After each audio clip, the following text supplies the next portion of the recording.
अगर आप खेती बाड़ी मन से करते हैं, वास्तव में किसान हैं, तो ये 45 डे का थेरेपी कर लें। खेती का काम मैं बहुत मन से करता हूँ, अपने भी खेतों में करता हूँ और किसानों के खेतों में भी कराता हूँ। तो कभी कभी हमारे किसान भाई गलतफहमियों के शिकार हो जाते हैं और इनको जो है खूब बढ़ने देते हैं। इतना बढ़ा देंगे कि वो ट्रैक्टर से भी ठीक से पलटाई नहीं हो पाती है, उससे बहुत सारे साइड इफ़ेक्ट भी पड़ते हैं। इसलिए इसका पलटने का जो है टाइम वो आपको मैं बताऊंगा। इसके अलावा इससे होने वाले फ़ायदे बताऊंगा, कब इसको पलटना चाहिए। ढांचा के बारे में हम आपको ऐसी बातें बताएंगे जो आप कभी सुने भी नहीं होंगे। धरती माँ से अगर अच्छी फसलें लेनी है, गुणवत्ता युक्त लेनी है, अपनी सेहत बनानी है, तो इसको बोना ही पड़ेगा किसान भाइयों। स्वागत है किसान भाइयों आपके अपने YouTube चैनल में, जिसका नाम है एग्री माइंड्स। किसान भाइयों, इस वीडियो को अंत तक ज़रूर देखें, जिससे आपको संपूर्ण जानकारी मिल सके। मैं शंकर शाही, कृषि विभाग देवरिया उत्तर प्रदेश से। मैं इस समय जो है उत्तर प्रदेश के जनपद देवरिया में मैं इस समय बारीपुर ग्राम सभा में मौजूद हूँ। और किसान भाइयों, मैं आपको एक ऐसी फसल लेके आना चाहता हूं जो अमृत महोत्सव पे अमृत जैसा काम आपके जो है खेतों में करे। इसका नाम है ढैंचा। किसान भाइयों, ये एक ऐसी फसल है, जिस तरह से हमारे आज़ादी के ये 75वां वर्ष है और हम लोग अमृत महोत्सव मना रहे हैं। अगर लगातार इसका हम प्रयोग करें इस फसल का, तो निश्चित रूप से हमारी धरती माँ हमारे लिए सोने जैसी फसल देंगी, जिससे हम ऐसी गुणवत्ता ले सकते हैं कि हमारे हेल्थ भी अच्छे होंगे और धरती माँ का भी हेल्थ अच्छा होगा। एक माँ का जब कोख ही अच्छा नहीं होगा, तो हम कैसे जो है कल्पना कर सकते हैं अच्छे संतान की। आजकल देखा जा रहा है कि बहुत सारे लोग झगड़ालू प्रवृत्ति के हो जाते हैं, गुस्सा बहुत जल्दी आ जाता है, उनका बीपी बढ़ जाता है। तो ये 45 डे में वो कला है कि अगर ये 45 डे की थेरेपी कर लिए और इससे उगे हुए अनाज का सेवन कर लिए, तो समझिए कि ये गुस्सा, ये बीपी, ये सब खत्म। तो इसलिए किसान भाइयों, ये 45 डे की थेरेपी यानी ढैंचा 45 दिन में ज़रूर पलटाई कराएं और उसके बाद कोई भी फसल आप उगा सकते हैं।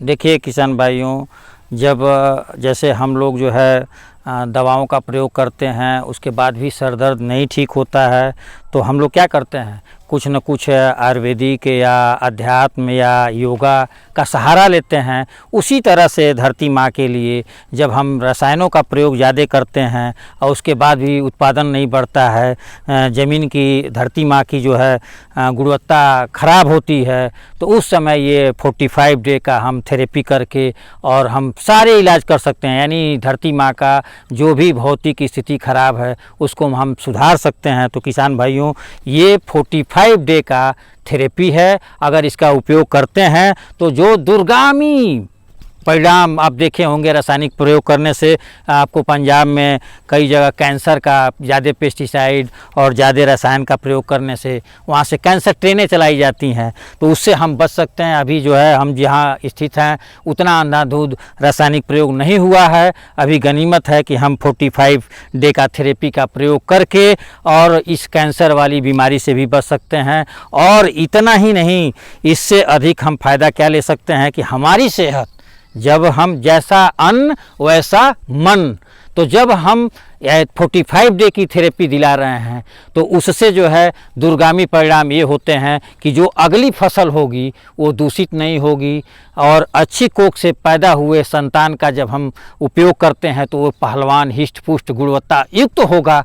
और उस गुणवत्ता युक्त खाद्य पदार्थ को जब हम सेवन करेंगे तो जो हमारे अंदर बीमारियां आती हैं वो नहीं आएंगी। इसलिए किसान भाइयों, इसका जो है 45 डे थेरेपी का प्रयोग ज़रूर करें। अपने फार्मूले में लिख लें, 45 डे का थेरेपी का मतलब कि 45 दिन की खड़ी फसल ढैंचा का खेतों में पलटाई कर लें, तो आपका 45 डे का थेरेपी हो जाएगा और सारे सर दर्द, सारे जो है स्ट्रेस जो है धरती माँ का वो ख़त्म हो जाएंगी। और जब स्ट्रेस ख़त्म हो जाएगी तो लहलहाती फसल आपके खेतों में नज़र आएगी और उससे जो दाने बनेंगे वो सारे गुणों से युक्त होंगे। तो इसीलिए कहा गया है जैसा अन्न वैसा मन। इसमें बहुत सारे खेत के लिए ह्यूमस है, कार्बनिक पदार्थ है, नाइट्रोजन है, और जब ये सड़ता है तो बहुत सारे बैक्टीरिया पैदा होती हैं, जिसके वजह से हमारी धरती माँ का पूरा पेट भर जाता है। और अगर पेट यानी कोख हमारी धरती माँ का अच्छा होगा तो निश्चित रूप से हमारी फसलें भी अच्छी होंगी। इसलिए हमारे किसान भाइयों, मैं आपसे अनुरोध करना चाहता हूं कि अधिक से अधिक संख्या में, अधिक से अधिक क्षेत्रफल में इसको हर साल आप जो खरीफ की फसल ले रहे हैं उसके पहले इसको ज़रूर उगाएं और अपने खेतों में इसको पलटेंगे तो आपका पैदावार 25 से 50% बढ़ जाएगा। और उतना ही नहीं, सिंचाई जिस तरह से इस समय सूखे का समय चल रहा है, जिन किसान भाइयों के खेत में अगर ढैंचा उगाया गया है और उसको पलटा गया है तो निश्चित रूप से उनका सिंचाई का जो है बारंबारता कम हो जाएगा। लगभग 25 से 50% आपको सिंचाई कम करेंगे तब भी फसल अच्छी होगी। इसलिए किसान भाइयों, इस फसल को, इसके महत्व को ज़रूर समझें और निश्चित रूप से सब लोग उगाएं। इससे क्या होता है कि हम जैविक खेती को भी बढ़ावा दे सकते हैं। हम जो है इसके साथ साथ अगर वर्मी कंपोस्ट का प्रयोग कर लेते हैं, इसके साथ साथ हम एज़ोक्टोबैक्टर का प्रयोग कर लेते हैं, इसके साथ साथ फास्फेटिका का प्रयोग कर लेते हैं, तो अलग से केमिकल का ज़रूरत ही नहीं पड़ता है। और इतने नहीं किसान भाइयों, इस फसल को उगा रहे हैं तो हमारी धरती माता को स्ट्रेस से भी बचा सकते हैं। और जैसे हम लोग तमाम प्रदूषण, तमाम वर्क लोड, जितना ही लोड देते हैं उतना ही तनाव में होते हैं। उसी तरह से अगर हम रसायन का प्रयोग करते हैं तो रसायन के प्रयोग से धरती माँ स्ट्रेस में आ जाती हैं और इनकी गुणवत्ता, इनकी भौतिक स्थिति खराब हो जाती है। फिजिकल स्ट्रक्चर जिसको कहते हैं उसका खराब हो जाता है, जिससे हमारा पानी भी हमारी धरती माता के जिस तरह पे रहना चाहिए नहीं बन पाता है, नमी नहीं बरकरार रह पाती है, जिससे हमारी फसलें सूखने लगती हैं, हमें भरपूर पैदावार नहीं देती हैं। इसलिए किसान भाइयों, आप ज़रूर इस फसल का उपयोग करें। इसके साथ साथ एज़ोक्टोबैक्टर, फास्फेटिका, अन्य जो भी जैविक तरल पदार्थ हैं, जैविक खादें हैं, उनका ज़रूर प्रयोग करें। जैसे आपको मैं बता दूं कि अगर जैविक खेती करना हो, ढैंचा एक पार्ट है। पहला पार्ट क्या है? ढैंचा की फसल। दूसरा पार्ट क्या है? हम ऊपर से स्प्रे करते हैं, जैसे जीवामृत बना लें, आसानी से बन जाता है जीवामृत। जीवामृत में कहीं केमिकल का प्रयोग नहीं होता है और उसका अगर हम बार बार छिड़काव करें तो कहीं यूरिया का यानी रासायनिक खादों का ज़रूरत ही नहीं पड़ेगी। इसलिए किसान भाई, इसका ज़रूर, इस ढैंचे का बहुत ही महत्व है। जितना जीवामृत से ऊपर से मिलेगा उतना नीचे से धरती माँ के कोख में पहले से विद्यमान रहेगा। ये फसल के एक एक कण अपने को जो है खाद बना के अब फसलों को पहुँचाने का काम करेंगे। इसलिए किसान भाइयों, ढैंचा बोना न भूलें। ये देखिए ढैंचा कितना सुंदर है, 50 दिन का क्रॉप है और इसको उगा के और पलट के आप धान की रोपाई तुरंत कर सकते हैं। आज पलटिए, आज ही जो है पानी भर के और पलट के और तुरंत रोपाई कर देंगे, क्योंकि इसमें नीचे जो है, आपको मैं एक चीज़ और दिखा रहा हूँ, इसकी जड़ें उखाड़ रहा हूँ। देखिए इसमें जो है, इस जड़ों में गांठ बन गया है और ये गांठ जानते हैं क्या है? ये गांठ में नाइट्रोजन फिक्स करता है वातावरण से खींच के। ये गांठें देखिए कितने इसमें जड़ों में गांठ बनी हुई है। ये ढैंचा के ये गुण हैं, इसी में सब आपका खाद है, नाइट्रोजन। और ये है जैविक, ये जो है वातावरण से खींच के ये धरती माँ को देते हैं, जिससे फसलें धरती माँ से लेती हैं। तो देखिए किसान भाई, ये जो है हेल्थ मेंटेनर भी है और इतना ही नहीं, जो जैविक खेती करता है उसमें तो अहम भूमिका है। जैसा मैंने बताया कि अमृत जैसा ये काम करता है, और अमृत जैसा काम ही नहीं करता है, ये जो है आपका पैसा भी बचाता है, क्योंकि ये चीज़ें आप घर पे भी बीज तैयार कर सकते हैं। जैविक अगर उगा रहे हैं तो घर पे बीज तैयार करके और इसको अपने खेतों में उपयोग कर सकते हैं। और जबकि रासायनिक रासायनिक करते हैं तो रासायनिक में रसायन का कम प्रयोग कर सकते हैं और इसको उगा सकते हैं। तो दोनों में इसकी उपयोगिता है। कई बार ऐसा होता है कि किसान भाई सोचते हैं कि इसको हमने उगा दिया, धान नहीं लगाए, पलटा दिए तो हमारा पैसा व्यर्थ हो गया, लेकिन ऐसा नहीं है। ये हेल्थ मेंटेनर है और ये अपना धरती माँ का ही केवल हेल्थ मेंटेनर नहीं है, इसके मेंटेन होने से आने वाले समय में जो हम फसल लेते हैं उसका सेवन हम करते हैं तो हमारा भी हेल्थ मेंटेनर है। आपके हेल्थ से बड़ा नहीं कोई पैसा है, आप क्यों कंजूसी करते हैं? इसका तो कण कण में खाद है और इसका उपयोग करेंगे। अगर धान में नहीं उपयोग हो पाया तो गेहूं में भी फायदा करेगा। जो रासायनिक खादों का भी प्रयोग करते हैं, मैं किसान भाइयों आपको सुझाव दे रहा हूं कि जो रासायनिक खादों का भी प्रयोग करते हैं तो वहाँ कहाँ कहाँ बचत हो जाती है। अगर आप इसको लगाते हैं तो आप यूरिया आधा कर देते हैं, डीएपी आधा कर देते हैं और माइक्रो न्यूट्रिएंट्स की भी ज़रूरत कम हो जाती है। क्यों?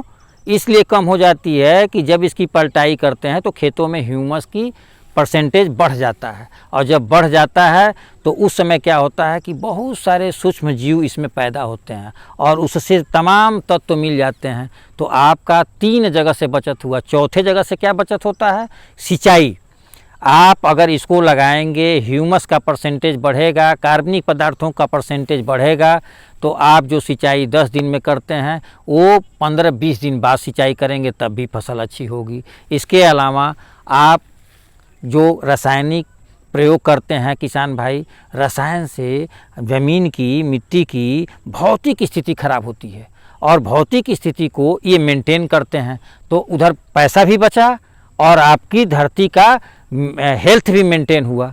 तो आप इस तरह से अगर खेती करें तो बहुत ही बढ़िया होगा। इसके अलावा किसान भाइयों मैं आपको बता दूं कि हम रासायनिक खादों का जब अंधाधुंध प्रयोग करते हैं तो ये देखने को मिल रहा है बार बार कि हम 20 कुंटल इस साल पैदावार लिए और उतना ही रासायनिक खाद डाले तो अगले साल 18, उसके अगले साल 16, उसके अगले साल 14 पे हम आते जा रहे हैं।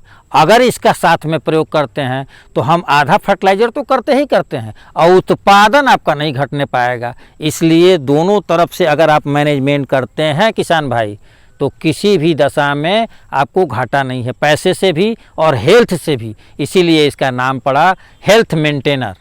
तो किसान भाइयों इसको अवश्य बोएं। ये ऐसी फसल है कि आपके भी स्वास्थ्य पे असर डालता है, आपके ज़मीन पे भी डालता है, धरती माँ पे भी डालता है। इसलिए किसान भाइयों इसकी उपयोगिता बहुत महत्वपूर्ण है और कोई किसान हमारे हिसाब से तो इस फसल को अपने खेत में बोने से परहेज न करें और किसी भी दृष्टिकोण से ये घाटे का सौदा नहीं है किसान भाइयों। इसलिए मैं चाहूँगा कि आप अगला क्रॉप जब भी बोएं, जब भी धान का सीज़न आने वाला हो उसके पहले 40-45 दिन पहले ढैंचा ज़रूर बोएं। तो किसान भाइयों बहुत बहुत धन्यवाद। आपने मेरा वीडियो बड़े मन से देखा, बड़ी चिंतन से देखा। आगे भी बहुत सारे हम वीडियो आपको प्रस्तुत करेंगे और इस ऐसी ही फसलों को मैं लेके आऊँगा। किसान भाई भूलेंगे नहीं और निश्चित रूप से सब्सक्राइब करें इस वीडियो को देखने के बाद हमारा चैनल। और निश्चित मुझे पूरा विश्वास है कि आप अपने खेत में ज़रूर ढैंचा हर साल लगाएंगे।